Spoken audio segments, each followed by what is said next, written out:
안녕하세요. 오늘은 야구공보다 큰 양자는 파동과 입자성 양쪽 성질을 다 가진다고 했잖아요.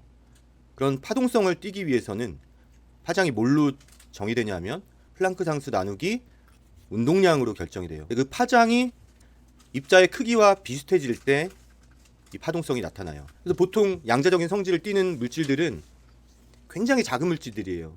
엄청 작은 물질들, 작은 시스템, 수 10나노미터, 수 나노미터 이런 데서 우리가 양자적인 성질을 발견할 수가 있어요. 왜냐하면 전자의 파장과 그 시스템의 크기가 거의 비슷해야 양자적인 성질을 띠게 됩니다. 그래서 우리가 나노물리, 나노 시스템 이런 얘기들 하는 이유가 뭐냐면 보통 전자의 파장 길이가 나노 사이즈거든요. 그래서 보통 파장이 어떤 물질의 사이즈나 이 시스템의 사이즈보다 길거나 비슷해야 어떤 양자적인 성질이 나타난다. 이렇게 우리가 볼 수가 있어요. 그래서 야구공 같은 크기의 엄청 큰 물질에서는 보통 양자적인 성질을 보기가 어려워요.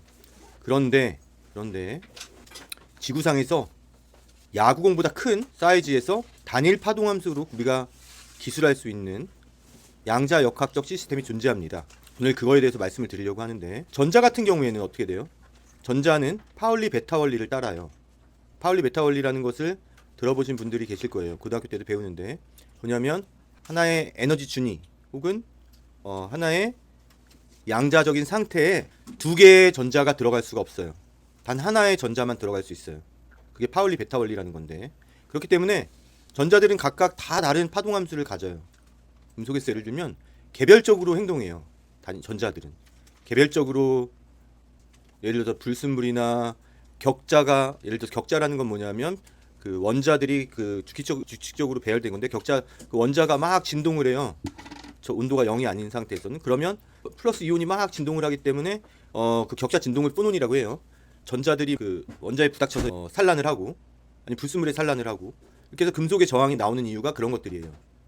근데 오늘 말씀드리려고 하는 야구공보다 큰 양자 역학이 적용되는, 그리고 전자처럼 이렇게 개별적인 양자 파동함수를 가지는 게 아니라 그 물질에 들어있는 어떤 입자들이 단 하나의 파동함수로 기술될 수 있는 거예요. 그걸 우리가 코이어런스라고 하는데, 지구에서 우리가 알고 있는 물질 중에 가장 큰 물질입니다. 양자적인 단일 파동함수를 지니면서 양자역학으로 기술해야 하는 가장 큰 시스템 뭘까요? 바로 뭐냐 하면 제가 여러 번 다뤘던 바로 초전도체입니다. 초전도체는 전자를 가지고 원자 핵을 가지고 있고, 원자 핵이 막 진동하고 불순물도 가지고 있고 그래요.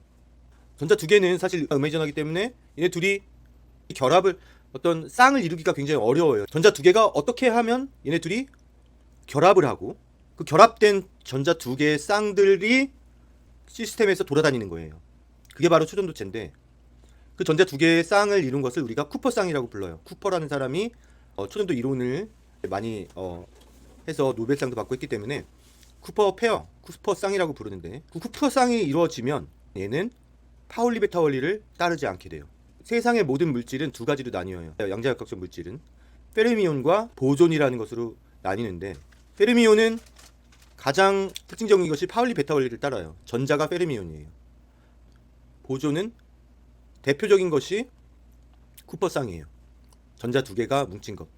얘는 파울리 베타 원리를 따르지 않아요. 파울리 베타 원리를 따르지 않으면 어떻게 되겠어요? 하나의 양자 상태에 두 개 이상의 여러 개의 쿠퍼 쌍들이 다 들어갈 수 있다는 거예요. 예를 들어서 여러분들이 화학을 배웠으면 에너지 준위를, 전자들은 차곡차곡 이렇게 들어가요. 제일 밑에 있는 걸 우리가 뭐라고 부르죠? 기저 상태, 그라운드 스테이트라고 부르는데, 가장 낮은 에너지에 모두 들어가고 싶지만, 왜냐하면 낮은 에너지 상태가 안정적이잖아요. 그래서 가장 낮은 상태에 다 들어가고 싶지만 다 들어갈 수가 없어요. 파울리 베타 원리에 의해서 가장 낮은 상태에는 전자 하나만 들어가고, 그 바로 위에 에너지 준위에 또 다른 전자가 들어가고, 그래서 차곡차곡 에너지를 쌓이고, 그 맨 위에 있는 에너지 상태에 있는 전자의 에너지 준위를 우리가 페르미 레벨이라고 불러요. 보존은 한 에너지 상태에 두 개 이상의 입자가 들어갈 수 있다고 했으니까 어떻게 되겠어요?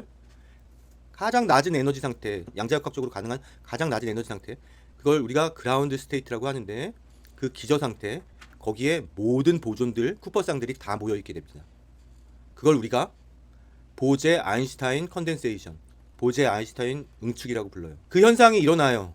초전도체에서는 보제 아인슈타인 컨덴세이션.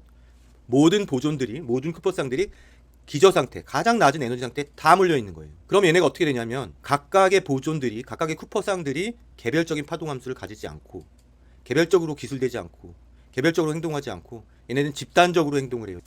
그래서 하나의 초전도체는 양자역학적으로 단일 파동 함수로 기술이 됩니다.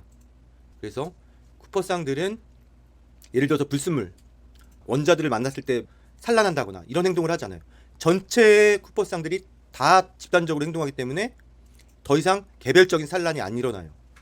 쿠퍼쌍들이 깨지기 전에는 어떤 결합 에너지를 깨는 에너지를 줘서 이 초전도체가 초전도체가 아닌 것이 되기 전에는 개별적으로 행동하지 않고 전 쿠퍼쌍들이 하나의 파동함수로 기술되고 더 이상 산란을 하지 않는 거예요. 그래서 초전도체는 저항이 0입니다. 그래서 초전도체가 저항이 0인 이유가 보제 아인슈타인 컨덴세이션 보존이기 때문이고, 이 지구상에서 가장 큰 양자역학적인 물질은 야구공보다도 클 수가 있어요.